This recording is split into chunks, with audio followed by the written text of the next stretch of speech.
I stayed at a hotel last night. I was in New York and had a really early flight. So I stayed at an airport hotel in JFK. And I did that thing that some of you guys might do, where you wake up all night in a panic, right? Like heart stopping, like, oh my God, I missed a plane.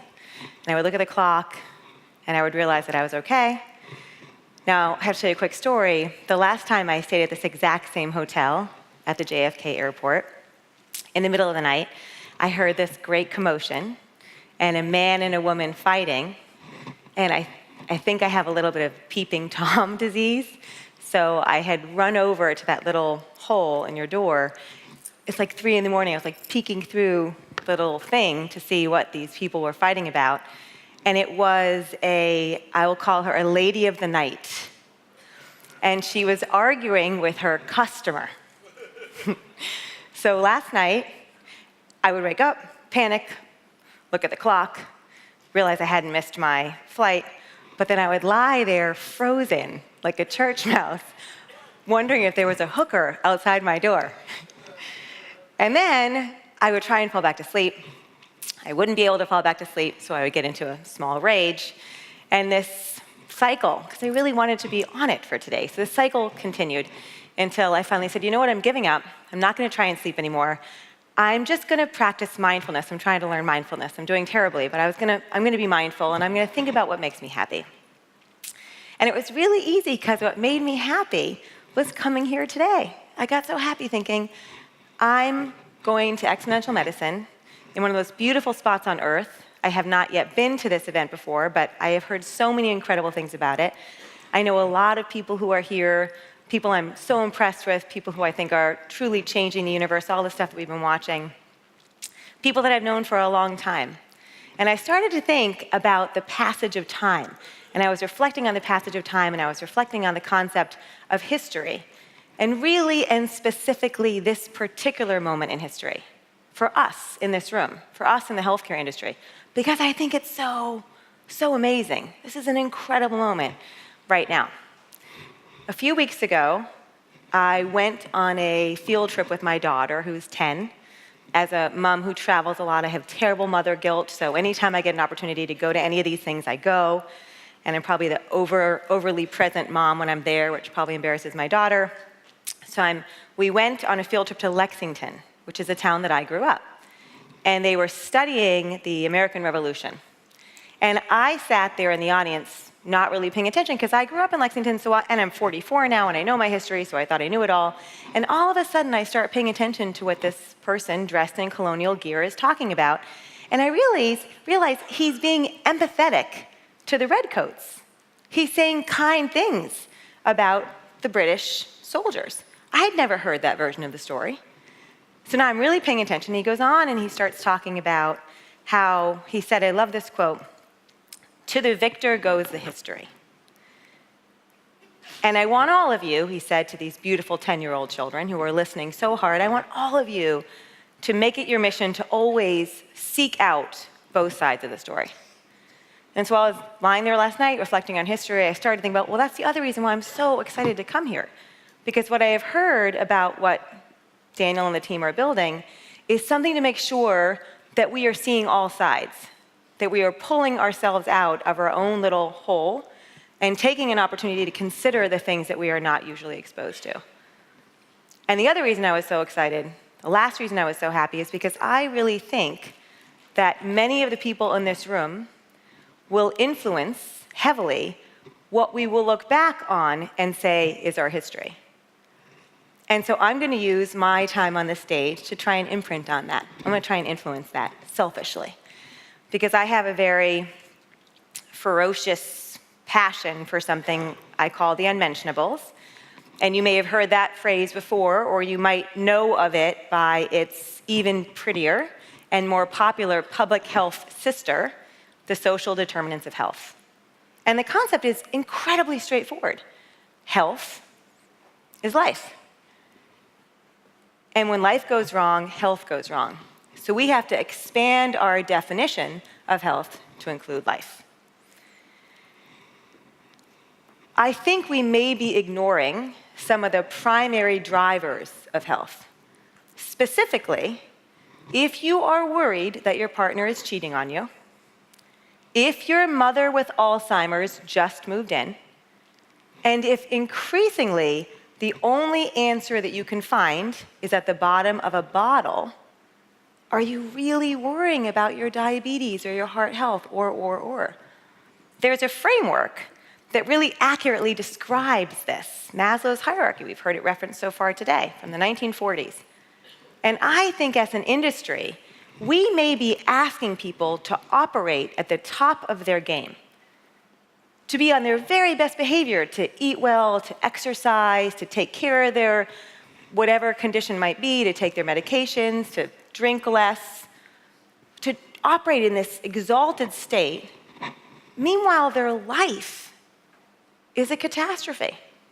They hate their boss, they're going through a divorce, or for far too many people, they don't even have that luxury.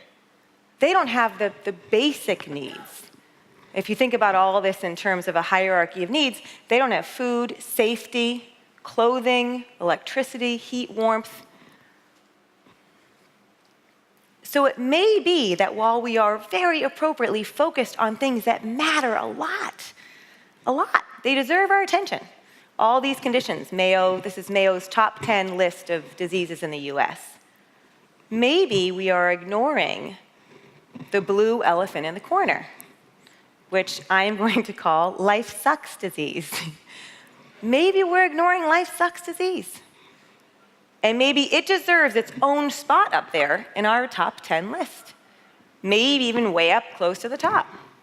And my guess is most of you in the audience have experienced many of the components of life sucks disease. Financial stress, you're not getting any action, your family is making you crazy, you hate your boss so much you can't breathe, right? All of these things that compound to make us enormously stressed out. So when I was at Eliza, we decided that we were going to study this. And we decided we were going to study it because every time we would reach out to somebody using our technology platform to ask them to go take better care of themselves, take the medication, get a mammogram, get a colon cancer screening, and we would ask them, do you plan to do this thing? If they said no, we would ask, why not? Why not? And we would ask them the reasons that we thought, the reasons that we all talk about: cost, transportation, afraid of finding out the results. But often people would say, nope, that's not it, that's not it, that's not it. And so we would say, well, then why not? And they said, because I just can't prioritize that right now. And they would start to list these life challenge reasons. So we decided that we wanted to study it, and I'm going to run through really quickly for you what we found. First, we found that this was highly prevalent. And the literature has said this was true, but we were curious if real people would talk to us about these things. 95% of people, and I want to quickly tell you, because I know Brad was just on stage and he always gets on me for making sure that the analytics are buttoned up. This is demographically representative, statistically significant. 95% of the people that we talked to, representing us in this room, 95% said that they were dealing with at least one unmentionable. And 40% said that they were dealing with between 4 and 6. Not just older people, not just sicker people, not just people with less resources, demographically representative, statistically significant. After we asked the question, is this thing true for you? We asked a follow-up question, which is, okay, if it is true, how much is it torturing you? To what extent is it really, are you organizing your life around it? Are you having a really hard time with this? And we called the delta between those two things the ostrich index, as a measure of perhaps what we're doing is ignoring the things that matter the most because we're not comfortable with them. And the larger the index, I would say, the greater the need, the greater the gap, the greater the delta between what I want and what I'm actually getting. And you can think about that and be depressed, or you could think about that and say, as entrepreneurs, that's a huge opportunity. And I would say to all of us in this room, I think we should think of this as a huge opportunity. So we saw something else, which was when something went wrong in your life, there were behaviors that you could undertake that if you did, they would pull you down in a downward spiral. They would exacerbate it. And we called these behaviors the magnifiers.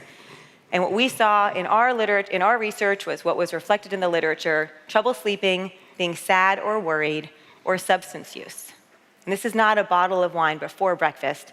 This is 3 glasses of wine at the end of the day instead of 1, repeatedly. And the other thing we saw were there were these behaviors that if you were having a hard time, but you had these positive behaviors, then in fact, you'd be more resilient. And I'm going to take a pause for a second to help all of us with our own resiliency, because we really are in such a gorgeous, gorgeous spot. If you guys could just stand up for a second and turn around. This is the sunset. And just so you guys know, this is one of the only places on Earth that I've seen a green flash, which is when the sun dips below the horizon, sometimes atmospherically, a bright green flash. All right, well, hopefully you've sucked in some of your resiliency. Daniel is telling me to keep going. I'm going to take some of that resiliency, so 1 more minute of inhaling it mindfully. So you've got these magnifiers, which is behaviors you can undertake. Think of them as bad coping factors, behaviors that you can undertake when bad things happen in your life, and you've got these positive coping mechanisms. And as you're thinking about how to apply this in your own life, be thinking about how to get more of the good and more of the bad.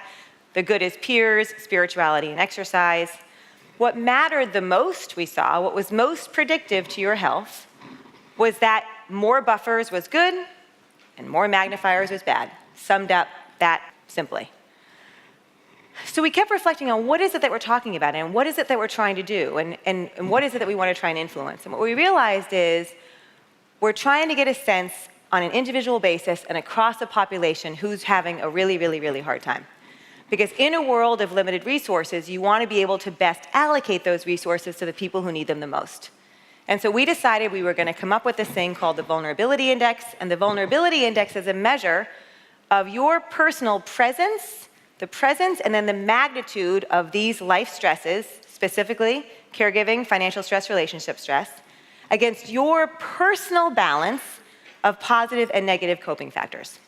And we rolled this out across a large population, and then we compared it to claims.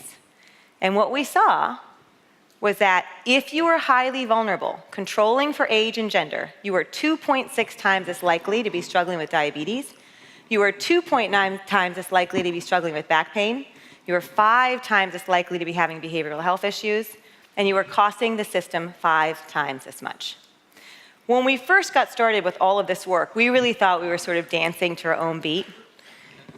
But in fact, the more we got into it, the more that we saw that there were a lot of folks who'd been working on this. Kaiser with their Adverse Childhood Experiences study. If you don't know what that is, please look for it as fast as you can. Showing that if you have a bad childhood, it has a foundationally negative impact on your health for the rest of your life, and you actually die younger.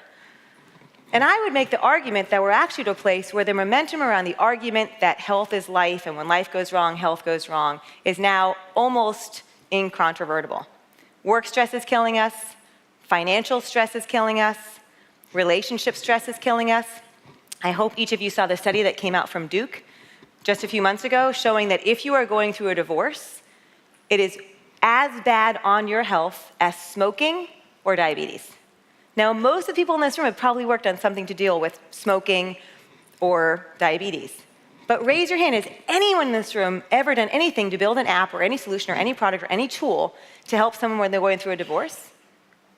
But it has the exact same impact on your health. Think about that. We're doing more of the bad behaviors, the magnifiers. We're not sleeping. We're more depressed than we've been. We're drinking. We're self-medicated with booze and alcohol, with booze and with drugs. And we're doing less of the good. So we're not exercising. We're incredibly lonely. This is especially true for seniors. And all of this is true not just for each of us, but for the people for whom we're asking to take care of us. And I know you've seen the statistics that only 6% of doctors, providers are happy with their job, twice the suicide rate.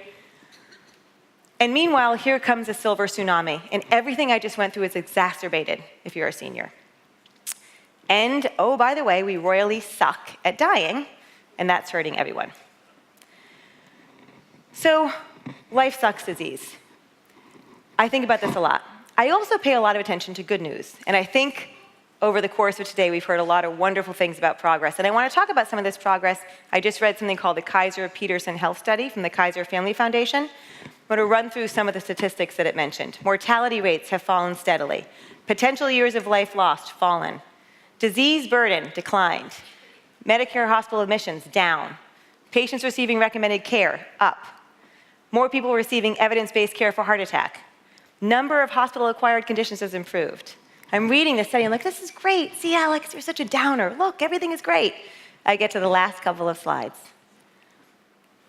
And yet, the percentage of adults reporting poor general health has increased across males and females, whites and Hispanics.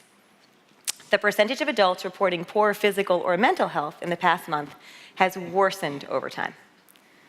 That's a how do you feel question, how are you question. So yeah, a lot of stuff's going great, but if you sit down, if you commune and say, how are you? People say, I'm bad and it's getting worse. And I hope most of you saw last week the article in the Wall Street Journal. The death rate is rising for middle-aged whites. Addiction and mental health issues largely drive a reversal of decades of longevity gains. I want to ask you guys, what do we think middle-aged Americans are dying from? They're dying from life sucks disease. They're dying from stress. They're self-medicating, they're doing what they can to survive. And to me, it comes back to the hierarchy of needs. If you don't have the basics, if your life is really a mess, thinking about your diabetes or your heart disease or, that's a luxury that you don't have. So I've been thinking a lot, I know all of us are thinking about what is consumer-driven design? How do you design in such a way that we could actually and finally really engage with folks and get them fired up and passionate? And I think a lot about the concept of empathy. I think about it certainly because my parents have always told me, have empathy, be empathetic. I also think about it because it was Steve Jobs' #1 design principle. And anyone in the audience, when I say the word empathy, who thinks to themselves like, oh, that's a soft skill. Empathy, like, I'm not gonna go say that word at my company. People would laugh. Oh, no, no, no. Steve Jobs' #1 design principle. #1, empathy. We will truly understand our customers' needs better than any other company. And I think the good news is we are finally beginning to see evidence of big organizations taking seriously Maslow's hierarchy and beginning to understand that maybe their obligation, maybe their opportunity to finally, reliably, sustainably, scalably, predictably reverse this increasing cost trend and the fact that we're not getting better, we're not feeling any better, is to start addressing the actual drivers of why we don't feel better. Wellness programs add financial advice. I'm going to run through a couple examples for you really quickly. Wellness programs add financial advice. Now close to 50% of all US companies have a financial advice component to their health program. Most companies are expanding it. Caregiving. Caregiving. Twice, if you are caring for an aging parent, you have twice the risk of developing a chronic disease, and you have twice the risk of depression. And if you're over 66, caring for your partner, 63% increased rate of mortality. You're shortening your telomeres, you're shortening your life. This is a serious, serious issue. If any of you are caregivers, please be kind to yourself and take it seriously. Finally, an area that nobody was paying attention to is one of the hottest investment areas in Silicon Valley. One example, Honor, raised $30 million at the drop of a hat from all the coolest investors. Many, many more companies coming along. And then I would point your attention to what I'll call the superstorm of financial stress meets caregiver stress in the form of financial fraud and abuse of seniors. And if you're not thinking about this, please start thinking about this. When we thought the problem was $2.9 billion a year, it was called the crime of the 21st century. We did a little more work, not me, but folks much smarter. It's actually $36.48 billion, so 12 times the size. And there's a company called TrueLink, and what TrueLink does is gives you a credit card. You as an adult child of an aging parent, you get a credit card that you give to your parents. And your parents use it. And it enables you to track, to see whether or not they're getting defrauded. And there are algorithms that will give you hints or alerts. Do you know who the lead investor in TrueLink is? The lead investor. Cambia. Cambia is a health plan. It's a Blue Cross and Blue Shield plan. Why would a health insurer invest in a credit card company? Why? Because if you're designing with empathy, you're thinking about the things that are waking up the people that you're trying to influence on a regular basis. You're thinking about the ultimate things you're trying to influence, like somebody's health and well-being. 42% of Gen Xers are sandwich generation. They're caring for an aging parent at the same time they're caring for kids. Any of us who are parents know when things aren't going well for your kids, you're a mess. Newest employee perk, weight loss coaching for your overweight kids. We all know the statistics, how prevalent this problem is. but has anyone talked before about the impact it's having on their parents, to the extent that Humana's new health program, Humana, their new health program is they offer your children a coach for their weight. Because they figured out, designing with empathy, that if you're tortured about your children, you're not going to be focused on your own life, on your own health, or your own wellness. And then my favorite example, CareSource, a big Medicaid plan in Ohio. You know what their newest health program is? It's called CareSource Life Services. Does anyone want to guess what it does? You know what they do? They get you a job. They help you get a job. That's their health program. So what I'm hoping to imprint on all of you is that when you're in any meeting, designing any product, any solution, anytime you're thinking about how can we take healthcare to the next generation and start reversing what for many feels like an incredibly unsatisfying space, expand your definition of health to include life. Because when life goes wrong, health goes wrong. Design using empathy. Think really hard about Maslow's hierarchy. Are you asking people to be operating at the top of their game when they don't yet have the basics? And if they don't, then expand what you're thinking about down and start thinking about how you can be addressing these more foundational issues. And I hope that I will be invited someday back, and I will share back with you stories like, we're getting feedback. Can't someone please talk to me about my diabetes? I'm so done with learning how I could have better sex or hate my boss less. Or, thanks to you, I made it through my divorce and I'm down to 2 glasses of wine a night and my finances are under control. Please start lecturing me about my cholesterol again. Thank you.